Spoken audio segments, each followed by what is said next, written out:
Okay, great Futite.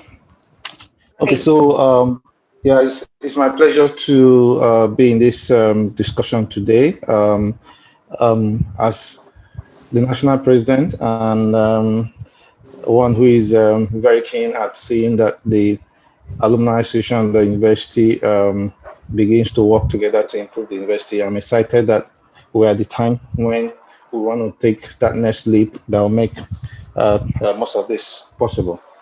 We're discussing today around the convocation rep to council, and the alumni has the opportunity to feature a distinguished gentleman to represent the alumni and ASU, as a convocation rep.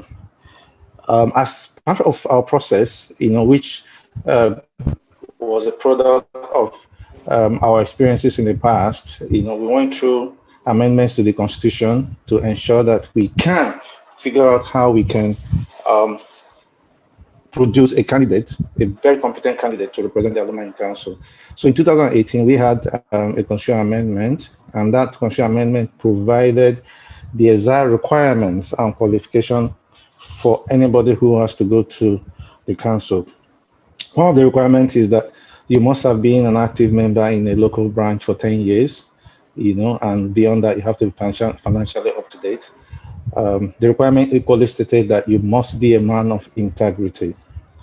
So it's those guiding requirements that were applied in 2019 in the Constitutional Convention that was held at NEC to produce Dr. Andrew as a candidate for the alumni. So we have tried to go through the constitutional processes as set out, as approved in our 2018 constitutional amendment and the convention to ensure that the candidate we have conforms to the constitutional requirement and meets those competency requirements. So today we have the opportunity to have engage with Dr. Andrew part of his ideas and his agenda going to prove this candidature. The Board of Trustees on May 21st met to endorse the candidature of Dr. Andrew. The Board of Trustees is the soul of the body, is the corporate entity representatives, like the Board of Directors and shareholders of alumni, as registered in the CAC.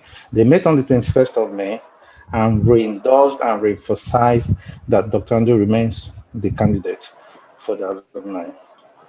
A day subsequent to that, the National Executive Council of the alumni, that is made up of all the branches, their chairman and their secretary, equally met and agreed that we need to do all we need to do to ensure that this candidate is finally delivered to the council. So I would say that the alumni leadership is in total agreement on the candidature of Dr. Andrew, given the process that has been taken, given the person that is involved. So today we'll be discussing with him to going to share most of all his ideas. But beyond that, from the alumni perspective, we believe there are clear rules, clear agendas that have already been set for him beyond whatever personal ideas he has. Part of which we believe is for him to provide be part of that broader decision-making body in the university, which is the University Council, where he's going to sit, amongst all the council members to discuss the affairs of FITO. So for that purpose, we know Andrew has the pedigree, has the capacity to seek from, to have that discussion, to provide qualitative decision making at that highest management level of the university.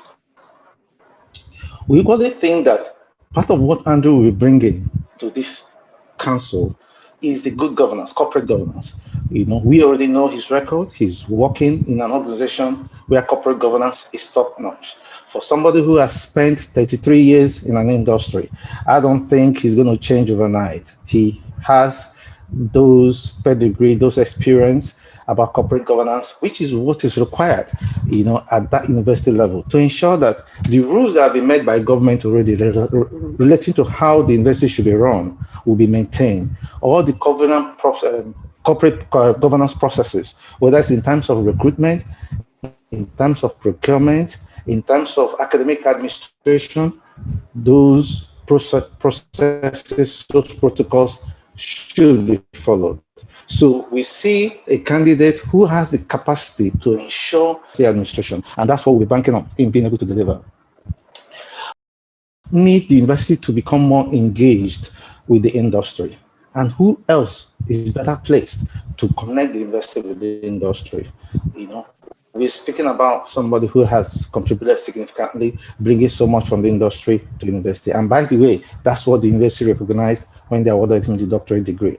So part of his role will be to accelerate, amplify that relationship between the university and the industry, which is what the university needs seriously at this time, whether in terms of exposure for the lecturers or student internship or sponsorship from these organizations. The university needs this external influence, somebody who has the capacity to attract, corporate entities, to come into to support the university.